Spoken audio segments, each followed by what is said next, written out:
Hey guys, what is up? Today I'm going to be talking about Kingdom Come, considered by most to be one of the greatest superhero stories ever told, and with the release of Injustice Gods Among Us a week ago, it'll be a good time knowing it also deals with an elseworld story. Now, for those who don't know, Kingdom Come was written in 1996. It's a four-part story written by Mark Waid, drawn by Alex Ross. Beautiful, beautiful art, one of the most famous works of art, comic-wise, there has ever been. Now, to really understand this book, you have to understand the time it was written in. This was written in 1996, at the kind of pinnacle of the extreme, super violent comics craze. Comics had a big boom. People loved violent heroes. And that's where this comes in. This is one of the few comic stories that kind of transcends just a good comic story, because it is also pretty much a biography about the times it was written in. It's a biography of how Mark Waid and a lot of people felt during that time with comics. A lot of people had abandoned the old superheroes in favor for new, super violent, super extreme ones.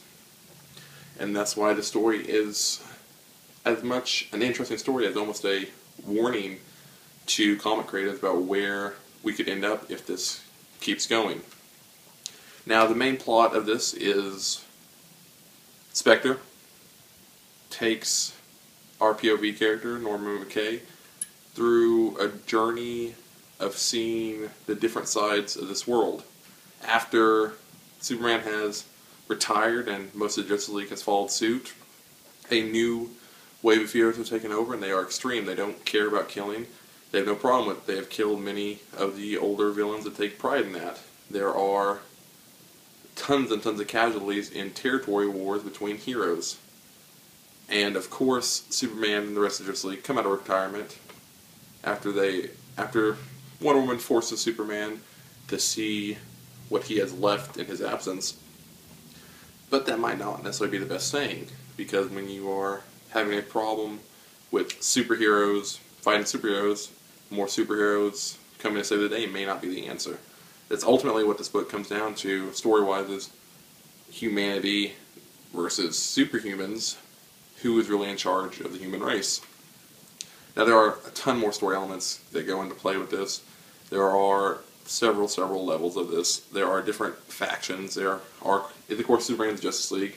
There's Batman's unit. There's Lex Luthor's unit. There's also the new Metahumans unit, which with Magog and all these other people that have kind of just run on a tirade in the absence of the Justice League and the original heroes.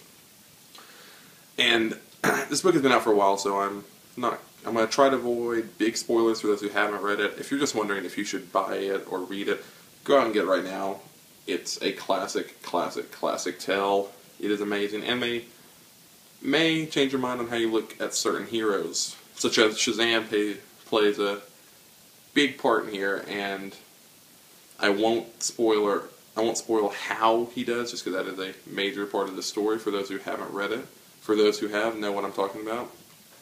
He, of all the characters, is a great example, and of course comes down to the ultimate choice that he has to make. I know it's a little spoilery for me saying I wouldn't do spoilers, but it's been out for over a decade. Read it. But anyway, like I said, this being also about the times, it's a great warning shot of where we could end up with these super violent heroes, especially now with the new comic boom and a lot of elements of the 90s coming back.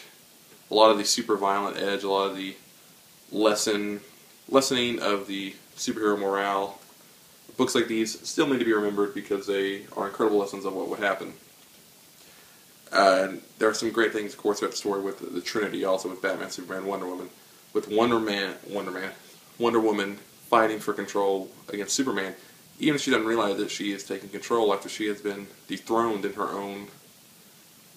her own Amazons of her heritage and her title. You see an Aquaman that is focused solely on his world, his undersea world, because he's just abandoned the human race for what they've done.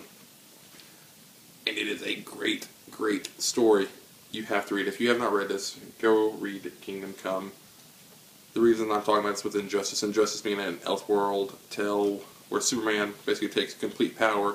This is a very, very, very different story, but I believe if you enjoyed that story at all, you will enjoy this tenfold.